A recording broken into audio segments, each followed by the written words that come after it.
Hello everyone, स्वागत है आप सभी लोगों का क्वालिटी एंड फैक्ट्स पर।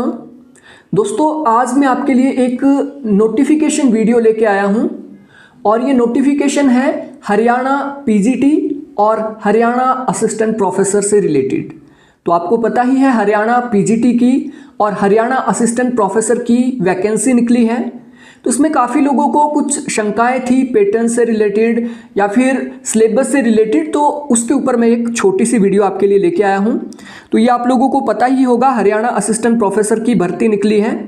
ये 2 अगस्त 2024 को निकली है और अभी इसके फॉर्म नहीं भरे जा रहे हैं, कुछ दिन में भरे जाएंगे। और इसके साथ आपको पता ही होगा पीजीटी की भी 3069 पोस्ट निकली हुई है और आप 25 जुलाई से 14 अगस्त तक इसके लिए आवेदन कर सकते हैं। हमारा सब्जेक्ट पॉलिटिकल साइंस है और पॉलिटिकल साइंस में टोटल 283 पोस्ट निकली है, जो कि बहुत ज़्यादा है। 283 पोस्ट पॉलिटिकल साइंस की है। और इसी के साथ अगर हम असिस्टेंट प्रोफेसर की पोस्ट देखें टोटल, तो असिस्टेंट प्रोफेसर की पोस्ट आप यहाँ पे देख सकते हैं। ये टोटल 81 पोस्ट निकली है, जो अपने आप में काफ़ी ज़्यादा है। 81 असिस्टेंट प्रोफेसर की पोस्ट और टोटल पोस्ट निकली है 2424। अब इसमें देखते हैं सिलेबस के बारे में, क्योंकि पैटर्न से रिलेटेड काफ़ी लोग कंफ्यूज है कि पैटर्न कैसा रहेगा। 2019 में जो पेपर हुआ था, उस पेपर का जो पैटर्न था वो बिल्कुल डिफरेंट था और ये पैटर्न बिल्कुल डिफरेंट होने वाला है, क्योंकि पहले सिर्फ एक पेपर होता था, अब 2 पेपर होंगे। पहला स्क्रीनिंग और दूसरा आपका सब्जेक्टिव टाइप, ठीक है, उसमें लिखना पड़ेगा आपको। और ये कब से ऐसा चेंज हुआ है? ऐसा चेंज 2022 से हुआ है और पहले इन्होंने पीजीटी के लिए ये फैसला लिया था कि हम पीजीटी में सब्जेक्टिव कर देंगे पेपर को, और उसी तरीके से ये आपको यहाँ पे भी देखने को मिलेगा। हालांकि इसकी डिटेल नोटिफिकेशन अभी एचपीएससी की वेबसाइट पे नहीं है, फिर भी आपको मैं बता देता हूं। सबसे पहले देखिए, ये पीजीटी का यहाँ पे पीजीटी ग्रुप बी, ठीक है, ग्रुप बी के बारे में यहाँ पे बताया गया है और इसका पैटर्न क्या रहने वाला है। देखिए, फर्स्ट स्टेज जो पेपर रहेगा वो रहेगा आपका स्क्रीनिंग टेस्ट। स्क्रीनिंग टेस्ट में टोटल 100 एमसीक्यू रहेंगे और इसमें क्या कहा गया है, question will be from the concerned subject as per syllabus available on commission's website and also the topic of educational psychology, यानी जो टीचिंग एप्टीट्यूड हो गया आपका, पेडागोगी, जनरल अवेयरनेस या जनरल नॉलेज कह लीजिए, जनरल मेंटल एबिलिटी जिसे आप रीजनिंग कहते हैं, कॉम्प्रीहेंशन यानी पैराग्राफ भी इसमें आ सकता है, लॉजिकल रीजनिंग आ सकती है इसमें, एनालिटिकल एबिलिटी आ सकती है, decision making and problem solving, basic numeracy, data interpretation and the question related to history, geography, polity, economy and culture of Haryana. तो इस तरीके से ये पीजीटी का यहाँ पे सिलेबस है स्क्रीनिंग टेस्ट का। लेकिन अब बात करते हैं असिस्टेंट प्रोफेसर का जो स्क्रीनिंग टेस्ट रहेगा, उसका सिलेबस क्या रहने वाला है। तो ये एक प्रकार का मोटा मोटा अंदाजा है, और जितनी मेरी बात हुई है दूसरे लोगों से, तो उनका कहना है कि स्क्रीनिंग टेस्ट एचपीएससी ने ये डिसाइड कर लिया है, स्क्रीनिंग टेस्ट जो पीजीटी के लिए रहेगा वही आपका असिस्टेंट प्रोफेसर के लिए भी रहेगा, यानी सेम यहाँ पे रहेगा। तो जिस तरीके से हम इस स्क्रीनिंग टेस्ट को एनालाइज कर रहे हैं, तो इसके लिए अगर आपने प्रिपरेशन करनी है तो आप नेट के पेपर 1 को ध्यान में रख के चलें, क्योंकि नेट के पेपर 1 से प्रीवियस ईयर से क्वेश्चन यहां पे आ सकते हैं। और नेट का पेपर 1 और आपका स्क्रीनिंग टेस्ट लगभग एक जैसे क्वेश्चन आपको देखने को मिलेंगे, सिवाय 3-4 चीजों को छोड़कर, history, geography, polity, economy and culture of Haryana. बाकी के क्वेश्चन आपको नेट की तरह ही, पेपर 1 की तरह ही आपको यहाँ पे देखने को मिलेंगे। तो ये पीजीटी के लिए भी, असिस्टेंट प्रोफेसर के लिए भी लगभग एक जैसा ये रहने वाला है। टोटल मार्क्स यहाँ पे 100 रहेंगे, टाइम ड्यूरेशन 2 आवर्स का रहेगा और सारे क्वेश्चन इक्वल मार्क्स कैरी करेंगे, ठीक है। और हर क्वेश्चन के 5 ऑप्शन रहेंगे, A B C D E, और आपको क्या करना पड़ेगा, 5 में से एक ऑप्शन को आपको हर हाल में टिक करना पड़ेगा। आई होप ये सब आप लोगों को पता होगा,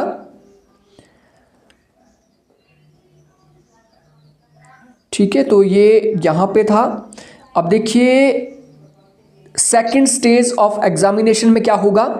सेकंड स्टेज जो रहेगा वो आपका सब्जेक्टिव रहेगा। यहाँ पे लिखा है टाइम ड्यूरेशन आपका 3 घंटे का रहेगा, 3 आवर्स का रहेगा। Post wise subject wise syllabus will be available on commissions website. The question paper will be English and Hindi for subject history political science. That's mean political science का आप पेपर जो लिखेंगे वो आप हिंदी और इंग्लिश दोनों में लिख सकते हैं। और टोटल मार्क्स यहाँ पे रहेंगे 150। पेपर विल सब्जेक्टिव टाइप, यहाँ पे लिखा है पेपर कैसा रहेगा, सब्जेक्टिव टाइप। जो लास्ट ईयर का पेपर हमने देखा था, लास्ट टाइम का जो हुआ था, उसमें क्या रहा था, उसमें टोटल 18 क्वेश्चंस थे। 18 में से आपको 15 क्वेश्चन लिखने थे और एक क्वेश्चन इस हिसाब से कितने का हुआ, 10 नंबर का आपका क्वेश्चन था और आपको वो लिखना था। तो इस तरीके से ये दिया गया है। No candidate will called for the interview के लिए कोई भी कैंडिडेट मान्य नहीं होगा यदि उसके 35% से कम मार्क्स रहते हैं रिटन एग्जामिनेशन में। ठीक है, और जो इसके बाद रहेगा आपका इंटरव्यू, और इंटरव्यू का आपका रहेगा 12.5% और सब्जेक्ट का काउंट होगा 87.5%। ठीक है, तो टोटल 100 में से 12.5% जो वेटेज रहेगा वो रहेगा इंटरव्यू का। और फाइनल मेरिट कैसे बनेगी, आपके रिटन एग्जामिनेशन और इंटरव्यू के आधार पर। तो ये आई होप आपने देख लिया यहाँ पे।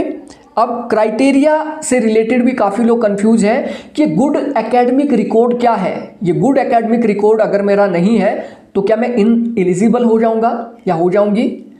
बिल्कुल, इसके बारे में आपको पता होना चाहिए गुड एकेडमिक रिकॉर्ड क्या है। सबसे पहले इसको देखिए, समझ लीजिए। For determining good academic record, a candidate should either have average of 55% marks in 2 of the 4 examination not below than metric or equivalent, up to master degree, or 50% marks in each of these 2 examination separately। ठीक है, that's mean यहाँ पे क्या मतलब है, आपके 4 examination है, 4 में से 2 एग्जामिनेशन में आपके कितने होने चाहिए, एवरेज 55% मार्क्स होने चाहिए। 4 में से 2 मान के चलिए, ये कहाँ से बोल रहे हैं, 10th से लेकर MA तक। तो 10th के बीच क्या आ गया, +2 BA। ठीक है, अब 10th और +2 2 एग्जामिनेशन में आपके 55% मार्क्स बनने चाहिए। दैट्स मीन अगर आपके 10th में 60% है और +2 में आपके 50% है तो इनका एवरेज अगर आप निकालोगे तो ये हो जाएगा 55%। अगर इन दोनों एग्जामिनेशन में आपके कुल मिला के एवरेज आपके 55% बन रहे हैं तो ये गुड एकेडमिक रिकॉर्ड में काउंट होगा। वैसे ही अगर हम बात करते हैं, आप BA और MA का मिला के चलते हैं, BA में आपके 40% थे, MA में आपके 70% हो गए। ठीक है, BA में 40 थे, MA में 70% थे, तो क्या आप एलिजिबल हैं? तो देखिए 40 और 70 हो गया 110, 110 को 2 से डिवाइड करेंगे तो 55%। दैट्स मीन आप यहां पे भी एलिजिबल है, आपका गुड एकेडमिक रिकॉर्ड ये माना जाएगा। भले ही आपके BA में 40 थे, MA में आपके 70 है, इन दोनों का एवरेज यहां पे मांगा जाएगा। और एक शर्त और भी है, अगर आप PhD है या MPhil है तो आपको केवल एक सब्जेक्ट में ही गुड एकेडमिक रिकॉर्ड की या फिर एकेडमिक रिकॉर्ड की ज़रूरत नहीं पड़ेगी। गुड एकेडमिक रिकॉर्ड की आपको MPhil और PhD के साथ ज़रूरत नहीं पड़ेगी। तो ये कुछ इंपॉर्टेंट चीज़ें थी। ठीक है, और ये रिलैक्सेशन भी है, रिजर्वेशन वाइज रिलैक्सेशन भी आपको मिल जाएगी। और दोस्तों अगर आप कंप्लीट कोर्स PGT या फिर असिस्टेंट प्रोफेसर का ज्वाइन करना चाहते हैं, मेरे साथ आप स्टडी करना चाहते हैं, तो आप क्वालिटी एंड फैक्ट्स एप्लीकेशन को गूगल प्ले स्टोर से डाउनलोड कर सकते हैं या फिर मेरे व्हाट्सएप नंबर पे भी आप कांटेक्ट कर सकते हैं, जो कि मैंने आपको पहले ही बता दिया।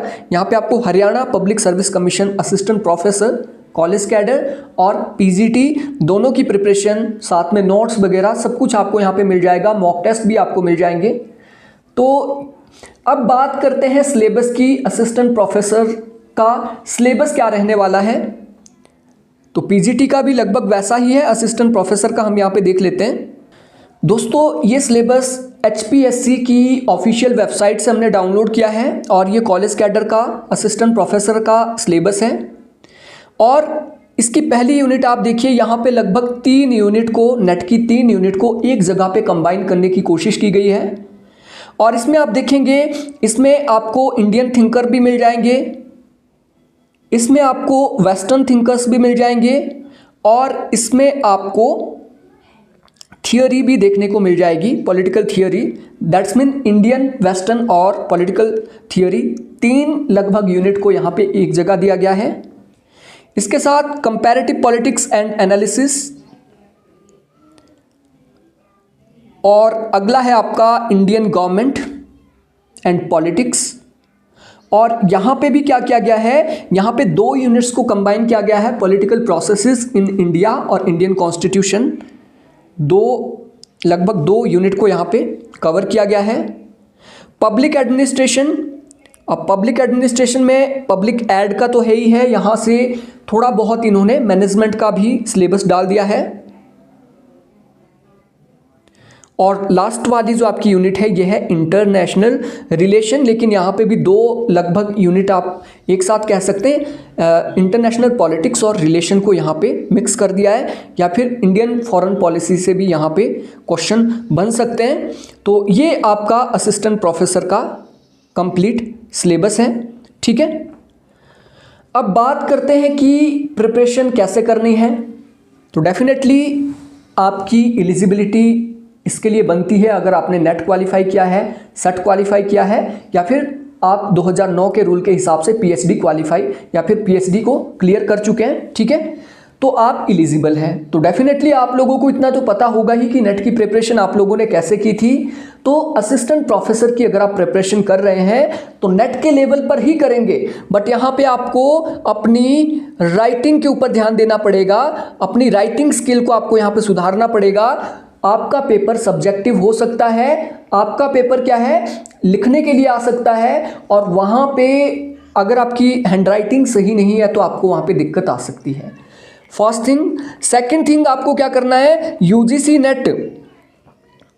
नेट के 2014 से पहले शायद सब्जेक्टिव पेपर हुआ करता था, पेपर 3, वो सारे पेपर आपने डाउनलोड कर लेने हैं, और उसमें जो क्वेश्चन दिए हैं उनको एक बार अच्छे से देख लेना, उनको सॉल्व करने की आपने कोशिश करनी है, ठीक है। और इसके साथ साथ आप देख सकते हैं पीजीटी के पेपर हरियाणा ने जो पहले लिए हैं उसको आप डाउनलोड कर लीजिए, और उसमें देखिए कि क्वेश्चन का नेचर कैसा था, क्वेश्चन कैसे पहले पूछे गए थे। That's mean previous year question paper आपको यहाँ पे काफ़ी हेल्प करने वाले हैं। प्रीवियस ईयर क्वेश्चन पेपर के साथ आपने क्या है, नेट के प्रीवियस ईयर क्वेश्चन पेपर देख लेना है, नेट के पीवाईक्यू आपने देख लेना है, और नेट के पीवाईक्यू पेपर 1 और पेपर 2 दोनों के देखना जरूरी हो जाता है, क्योंकि पेपर 1 हालांकि मेरिट वो डिसाइड नहीं करेगी, लेकिन आप एलिजिबल है मेन एग्जामिनेशन के लिए या नहीं, वो आपका पेपर 1 से ही डिसाइड होगा।